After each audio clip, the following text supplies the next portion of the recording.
is only a word. The reality is much, much worse. Event Horizon, the sci-fi horror film from 1997. In this video we will be diving straight into its deeper themes and symbolism. There will be spoilers.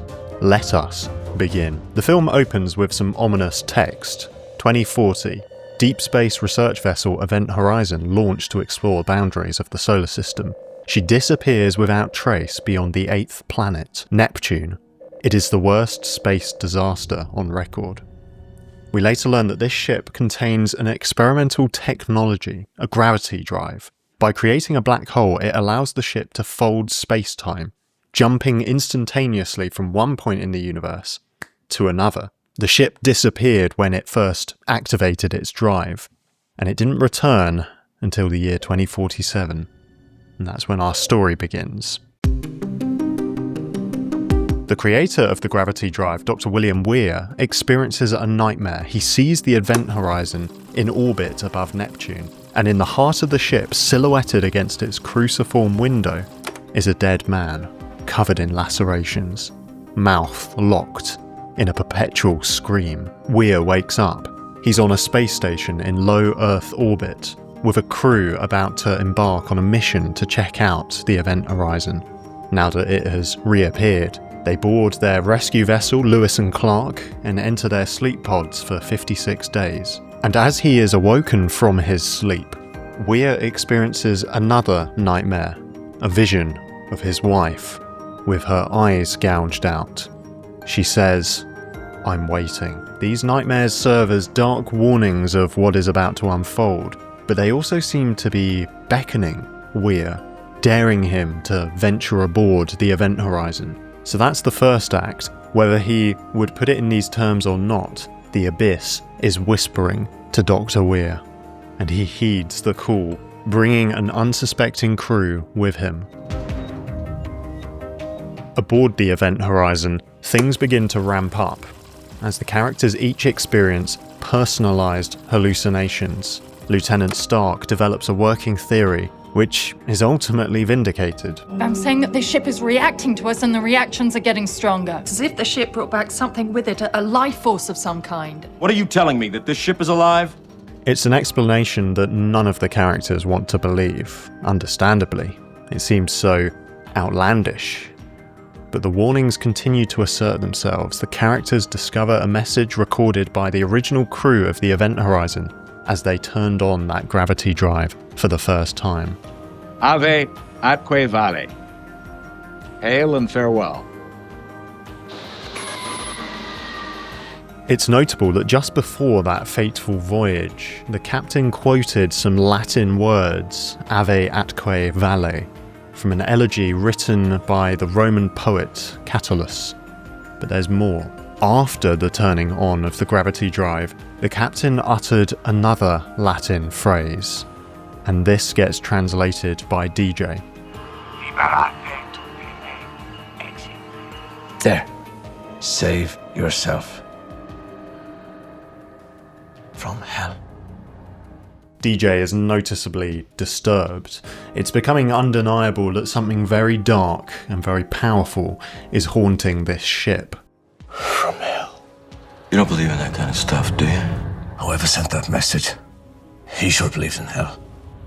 But the character who remains most stubborn in his denial for most of the film is Dr. Weir. He refuses to acknowledge the existence of hell until it ultimately consumes him. Notice his unwavering confidence in the safety of his machine. A black hole, the most destructive force in the universe. And you've created one. Absolutely yes, because we can use that immense power to bend space-time. It'll take the Lewis and Clark 1,000 years to reach our nearest star. But the Event Horizon could be there in a day. If it worked. You can come down, it's perfectly safe. Notice the pride, the hubris. And from its construction, the Event Horizon has been more than a ship. It's really a temple. In fact, director Paul Anderson based its design on Notre Dame Cathedral. It's meant to make us think of church, except instead of being a church built for the glory of God, it's a church built for the glory of man. And this is worth unpacking in some detail. Notice the similarities to Notre Dame. The ship has a cruciform plan view. Its engine thrusters are rather like the two bell towers if they were to be turned on their sides. And the ship is absolutely full of arches, much like any Gothic cathedral. And the arch is a vital symbol. It represents the union between heaven and earth. The heavens are represented by a circle, because as we look up at the sky, it stretches to the horizon in every direction, effectively forming a massive circle. And the earth is represented by a square, because the 4 points of the compass and squares are associated with stability. We always build tables with 4 legs. The beasts of the earth typically have 4 legs. So in the ancient worldview, the heavens are kind of circular and earth is kind of square. And what shape do you get if you merge a circle above a square? You get an arch. Back to the ship, there's the aforementioned cruciform window. The central corridor is rather like the nave, and the transept is formed by the main thrusters. Now, here's the crucial part. On the east side of the transept in Notre Dame is the altar, and this is the table which holds the bread and wine of the Eucharist. And Roman Catholics believe in transubstantiation. They believe that when the bread and wine are consecrated, they become the actual body and blood of Jesus, with only the appearance of bread and wine remaining. Eastern Orthodox Christians also believe that the bread and the wine become the body and blood of Christ, but instead of calling it something like transubstantiation, they would call it a mystery. The bread and wine change in a manner which is beyond human comprehension. Protestants take different views on communion. Many Protestants, including Lutherans, do believe that Christ is somehow especially present in the bread and the wine. They still remain bread and wine, but something happens during communion. Many other Protestants, such as the Baptists, are memorialists. They would say that the bread and wine are purely symbolic and simply serve to help us remember Christ's sacrifice. Most Protestants would feel uncomfortable calling the communion table an altar because Christ's death on the cross was the once and for all sacrifice, and we don't want to imply that we are in any way re-sacrificing Christ each time we take communion. Now, why am I making this detour into sacramentology? The key thing is that all Christians regard communion as a deeply significant act instituted by the Lord and Saviour Jesus Christ himself. And if the site of this act is positioned in the eastern portion of Notre Dame, what is contained in the corresponding section of the event horizon? You guessed it, the gravity drive, and I think its position is very deliberate. If this ship is a temple built to the glory of man, the gravity drive is its altar, man's crowning achievement, a place where he goes to interact with a different realm, to reach out to something beyond. The gravity drive is the event horizon's altar. And whether this is deliberate or not, it bears some resemblance to the wheels beside the living creatures described in Ezekiel's heavenly vision. In Ezekiel 1 we read this: "As I looked at the living creatures, I saw a wheel on the ground beside each creature with its 4 faces. This was the appearance and structure of the wheels. They sparkled like topaz, and all 4 looked alike. Each appeared to be made like a wheel intersecting a wheel. As they moved, they would go in any one of the 4 directions the creatures faced. The wheels did not change direction as the creatures went. Their rims were high and awesome, and all 4 rims were full of eyes all around." So, although Weir describes the gravity drive in purely scientific terms, everything about its appearance and its location on the ship gives it a transcendent quality. But it's all inverted. Remember, this is an anti-church, because instead of being a place where heaven touches humanity, this is a place where hell touches humanity. So this temple built for the glory of man is actually a temple of the devil, because it turns out enshrining human achievement above everything else is ultimately demonic. And that's what the design of the ship is communicating. It is a statement of humanity's confidence in itself to conquer the cosmos. Weir is a materialist atheist. He has no category for this machine, which he built himself and he understands, right? He has no category for it being anything more than a physical object. And he's in for a shock. Ultimately, we learn what happened to the original crew of the Event Horizon. When they turned on the gravity drive, the ship was transported to a hellish dimension beyond the known universe, and the crew became possessed by the chaos, descending into a grisly, murderous orgy. And the glimpses of these atrocities are truly horrific, and they are mercifully brief. But something we do seem to find out from them is that the original captain, the one who uttered those Latin words, he became a priest of sorts, presiding over the chaos. Exit Ferris.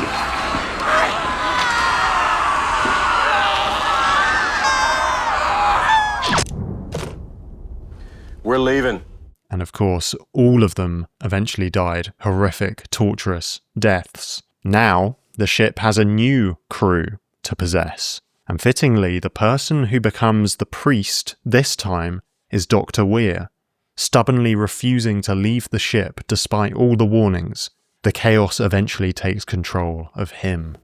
Your beautiful ship killed its crew, Doctor. Well, now she has another crew. Now, you could say that from this point, this is no longer Weir talking. He has become possessed. But actually, and I think this is the most fascinating aspect of the film, there's a profound sense in which he chose this. He set himself up as master of the cosmos, his own god, effectively. He constructed his altar. And the judgment that follows, the hell that is unleashed, is the inevitable consequence. Remember what Smith says to him. You break all the laws of physics and you seriously think there won't be a price? Yes, that's it. Whether it's naivety or hubris or a combination, Weir didn't think there would be a price. He unwittingly made a deal with the devil. He created the most advanced technology in human history and got all the glory that comes with that. But in the process, he destroyed his marriage, his crew, and ultimately himself. Just one more thing on Weir as this kind of priest figure within this anti-church. When he kills and displays DJ's body in a very gruesome manner, he paints some symbols on the wall, apparently in blood, and I have tried to identify these symbols, but I can't find much.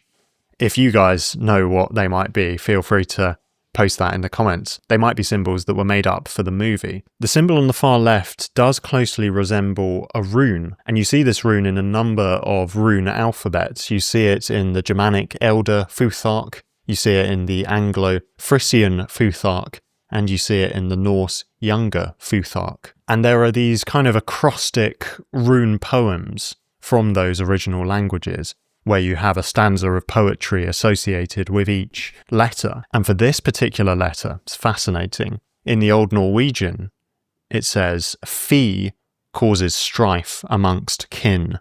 The wolf lives in the forest." And that feels quite appropriate for the film. Strife amongst kin. The Old Icelandic stanza of poetry associated with this letter kind of expands on that more. Fee is strife of kin and beacon of floods, the sea, and grave saith's path, serpent's path. So in any case, I think these symbols on the wall are evoking paganism, they're evoking the demonic in some way, and just this sense that something very ancient and very dark has been unleashed. Now, there are issues with Event Horizon. The dialogue could be better. And I would say that the depictions of the Hell Dimension, fleeting as they are, almost tip the film into exploitation. The first cut of the film was actually 130 minutes long, and it contained a lot more gruesome imagery, filmed with corn actors and amputees. Understandably, the Paramount Studio executives were appalled, and the film was cut down to the 96-minute version we know. The original cut has been lost, and some fans of the movie are desperate for it to be found, but Jason Isaacs, the actor who plays DJ, has said this about the missing footage. They shot it on a soundstage next to us, and there are things that are definitely illegal to do now, probably illegal to do then, with a whole bunch of people with certain things wrong with their body or their mind. And Paul's best mate was shooting the second unit, and he kept coming back to our stage going, "You will not believe what I saw this morning."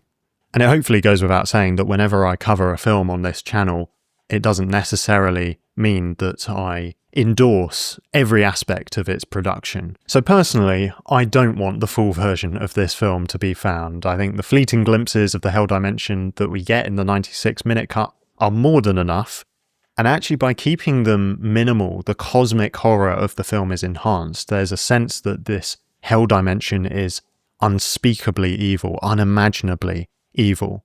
I created the event horizon to reach the stars, but she's gone much, much farther than that. She tore a hole in our universe, the gateway to another dimension, a dimension of pure chaos, pure evil.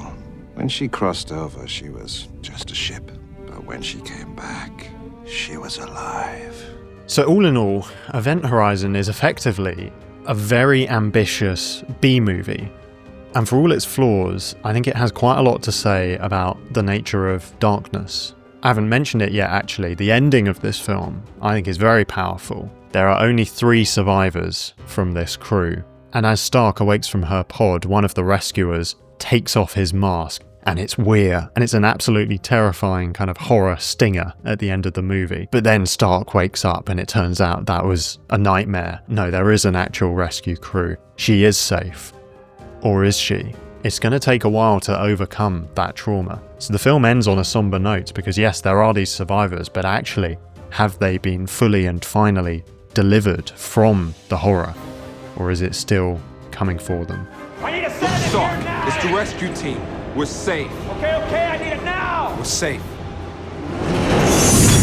Looking beyond the anti-church of Event Horizon, there is a real church in this world, a church of light, worshipping the God who went to the cross, not to embrace the chaos, but to defeat it in our place. Jesus went to his cross in self-sacrificial love, experiencing the hell that we deserve and punching through it into glorious resurrection life. I don't know what you make of that story, but it's a very different crucifixion to the ones depicted in this movie. My name is Thomas Thorogood. I get into the deeper meaning of movies. Thank you so much for watching. Do subscribe if you'd like to stay in the loop with these videos. And remember, it's deeper than you think.